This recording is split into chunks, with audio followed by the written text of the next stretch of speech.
This week's new GTA Online update brings a twist beyond the usual bonuses, which quite frankly aren't really too much to write home about this week. In fact, they're actually just straight garbage, but the real gem of this update is the array of vehicles that we have that are making a limited time return to the game.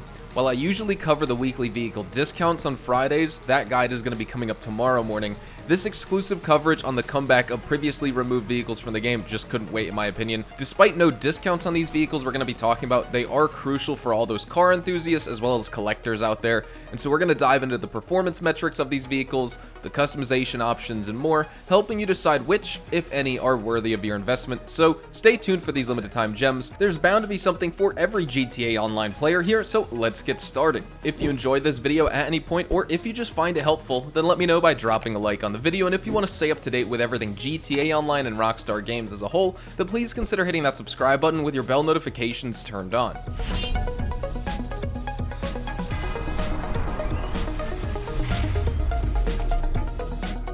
Jumping in, we have the ADIOS RE7B that's available here, and this is inspired by endurance racing vehicles like the Nissan R390 GT1 as well as the Mazda 787B, which is probably my most favorite car of all time. And this vehicle showcases a really impressive top speed of 123.5 miles an hour and really good acceleration, but it does face challenges with traction and takeoff delay due to the high wheel spin it has, as well as braking efficiency. And while it does excel in high-speed cornering, it does underperform in low-speed turns due to the insufficient grip it has, and its durability against collisions is also kind of a concern here if you don't have armor upgrades. But despite these drawbacks, I do think the RE7B remains competitive on racing circuits, though probably less so in traffic-heavy street races, and it also ranks closely behind the ADIOS S80RR as well as the Benefactor LM87 in endurance racing performance, but those two other vehicles are probably better options in my opinion, but this one is still pretty good.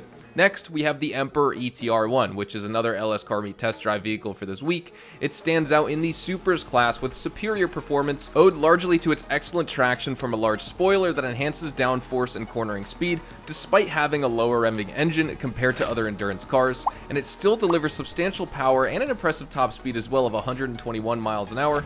The design here, including the front and rear, they draw heavy inspiration from the Lexus LFLC Vision Gran Turismo as well as the LFA, marking it not as just a high performer in the game, but also one of the more visually unique vehicles in GTA Online.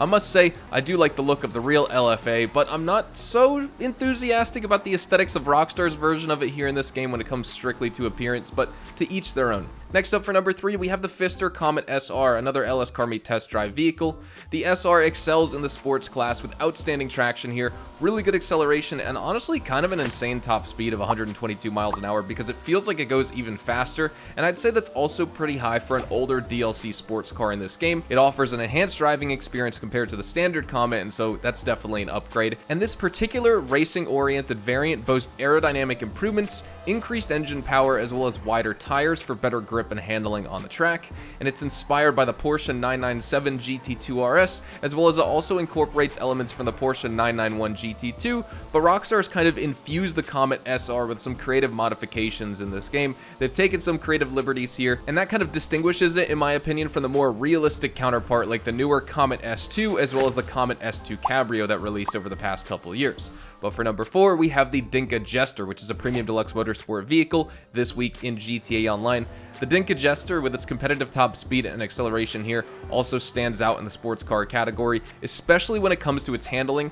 This is an all-wheel drive car that's inspired by Japanese sports cars, and it offers a front-to-rear torque ratio distribution of 20 to 80% according to Bruffy, so that's really cool right there, and that's what enhances the agility and responsiveness of this car to the absolute max. Now, its exceptional handling also shines on slippery surfaces, which makes it an ideal vehicle for those rainy conditions or really any challenging weather that you'll encounter in the game. The Jester's design is also influenced by the 2015 Acura NSX, which is notable for its curvy features as well as distinctive Japanese styling. And a neat feature of this car is the integration of an electric motor, which ensures seamless power during your gear shifts, and that's beneficial for racing as well as just having a smooth ride in general. Although it does tend to drift around on dirt roads due to the high power output, the Jester does boast excellent crash deformation, which is going to allow you to withstand multiple front-end collisions without really affecting the wheels as well as the performance of this car. For number 5, we have the Vapid Retinue, also at Premium Deluxe Motorsport.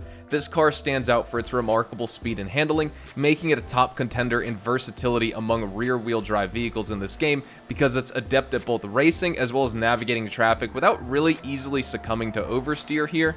On off-road terrains, the performance is exceptional in my opinion too, rivaled only by the Mark II version that you can find in this game, but that one isn't available this week, and that's thanks to its lightweight as well as its balanced power delivery.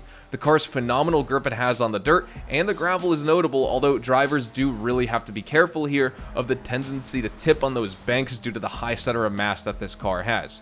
This car kind of draws inspiration from those classic European Ford Escort Mark 1s, and the Retinue's design is a nod to vintage two-door coupes in this game, so you get blended performance as well as some really cool retro styling. Next, we have the LCC Avest, which is actually a bike. It's also a vehicle available at Premium Deluxe Motorsport this week. I'm not really all that good at reviewing bikes, so I'll just leave this one up to the motorcycle fans in the comments to give more info, but from what I can tell, the Avest is a competitive chopper in races due to the impressive top speed it has, as well as the really tight turning radius that you can get on it, although it's probably going to struggle with traction both on and off-road or just uneven terrains in general, so keep that in mind. The design is also reminiscent of the Orange County Chopper's T-Rex, which is evident in the specific features like the frame, the exhaust, the gas tank, as well as the rear end, and you also get some influences from the Splitback here, albeit on a slightly smaller scale. I do like the LCC Sanctus Halloween variant of this chopper, whereas the Avest is just kind of like the original standard motorcycle variant.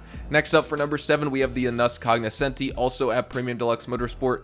This car is extremely long with a large wheelbase, a large engine. It does provide decent speed and good acceleration, and honestly, I would say a high enough top speed for its class, but its size does affect its handling and versatility in this game. The handling is notably sluggish with a wide turning radius and a really slow response, and that's of course attributed to its heavy weight and the long wheelbase, as well as the low cornering capability. However, the crash resilience is what really makes this car special in my opinion, because it has such a big mass that just shoves everything out of the way and doesn't really deform all that much from crashing. So that's pretty nice right there. This Cognoscenti draws heavily from the Maybach 62, as well as it also incorporates front-end design elements from the first generation Bentley Continental as well here in this game. And then finally, we have the Albany Hermes at Premium Deluxe Motorsport, another removed vehicle. This car delivers a stable and a steady ride due to the air suspension, but it does have a bulky design, so that's going to limit its maneuverability as well, which isn't really too major a concern when you consider its intended purpose on the road. But just speaking in terms of raw speed, the Hermes proves to be quite competitive. It can even keep pace with many other top-tier muscle cars in the game despite its heavy weight,